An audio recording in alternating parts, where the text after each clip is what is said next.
Salve, salve, saudações! Estamos chegando para mais uma edição do podcast A Mesa Redonda do GE.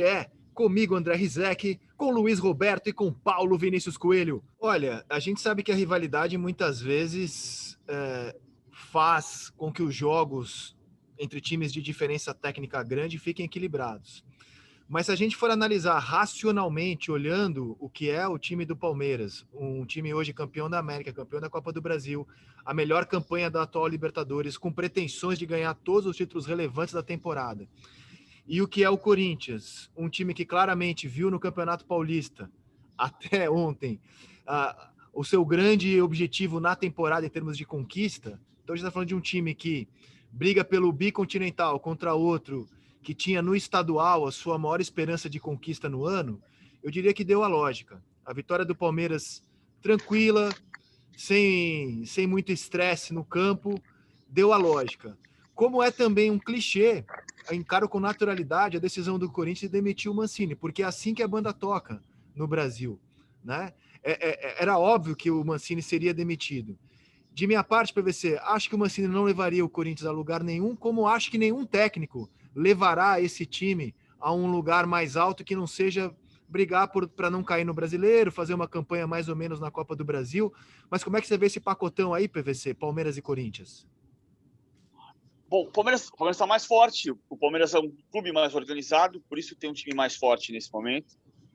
O Palmeiras entendeu o tempo inteiro, porque o Anderson Barros me disse isso antes da estreia no Campeonato Paulista. Ele entendia que o estadual pela maratona teria que ser usado para descobrir jogadores e fortalecer jogadores, como o Renan, que está jogando muito bem, ex-jogador da Seleção Brasileira Sub-17. E chega um momento em que você investe a prioridade, porque a prioridade da semana não é o Campeonato Paulista ou a Libertadores, a prioridade é ser campeão. Por isso que ele jogou com o time titular. O mesmo time de terça-feira contra o Independente Del Valle, só com a ausência do Marcos Rocha machucado, substituído pelo Mike. Ele tem feito, alterado taticamente a equipe. O Lucas Lima como ala contra o Bragantino, por exemplo, é um exemplo. Mas, assim, do ponto de vista do Corinthians, o Corinthians estanca um trabalho que até tem razão para estancar. O Mancini não conseguiu fazer o time ficar mais forte, é verdade. O Mancini assumiu o Corinthians em outubro, o Abel Ferreira em novembro. O Palmeiras tem um time e o Corinthians não tem. Mas por que é que não tem? O Palmeiras tem jogador também, né? Tem jogador. Então, deixa eu molhar o bico. Aí a questão é, você tem um clube que se estrutura e entrega ao treinador condição de trabalhar, e você tem um outro clube que gastou mais de 100 milhões de reais no ano retrasado para montar um time e que não consegue montar uma equipe. E que tem que apostar em 5 jogadores formados na base.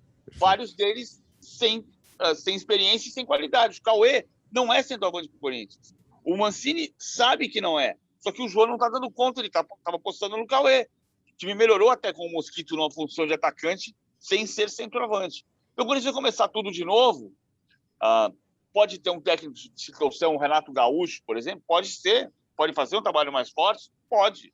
Mas o Corinthians precisa de realismo para voltar a ser um time poderoso. Se você me permite, Rizek, a minha linha de raciocínio é muito parecida com a do PVC. O Corinthians tem uma folha alta para os padrões do que o time apresenta dentro de campo. Essa história de que o Corinthians não tem dinheiro e por isso tem um time fraco não é realidade. Essa equação não fecha. O Corinthians gasta uma bala com o seu departamento de futebol profissional. Eu acho que o erro foi realmente na construção do elenco, né? E assim, é fácil agora, é mais simples agora você ter esse diagnóstico. Quando você está construindo o elenco, né, a maior aposta foi o Luan, certamente, que era uma aposta de risco, nós todos sabemos, né? O Luan não vinha jogando.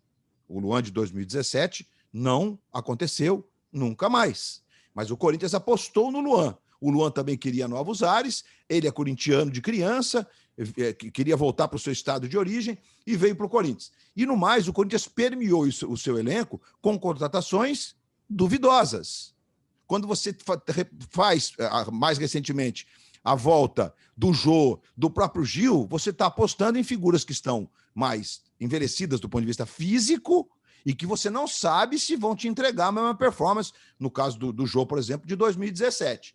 Então, o Corinthians, me parece que é o caminho da construção do time, está muito claro isso na minha cabeça, do PVC, é a construção desse elenco. E quando você tem um elenco feito, você não consegue corrigi-lo de uma temporada para outra. Você não manda todo mundo embora e contrata todo mundo de novo e vai dar certo. Porque eu não sei se vocês concordam comigo, mas o Palmeiras, quando, nesse período, foi preciso fazer uma correção de rota para equacionar o seu orçamento, se você pegar o time, vamos voltar a 16... Você pega o time de 16 e o time de hoje, são times diferentes. E o Palmeiras soube como remontar o time. Aí você vai me dizer assim, mas puxa vida, então houve competência no Palmeiras e incompetência no Corinthians? Eu acho que não é só a definição por competência. Eu acho que existem outros fatores que você julga na construção de um elenco.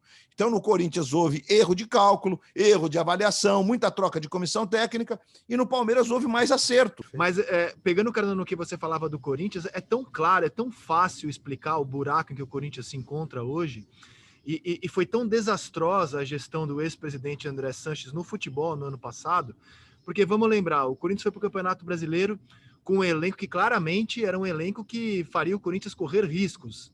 Então, o que você faz quando você está desesperado? Você começa a contratar.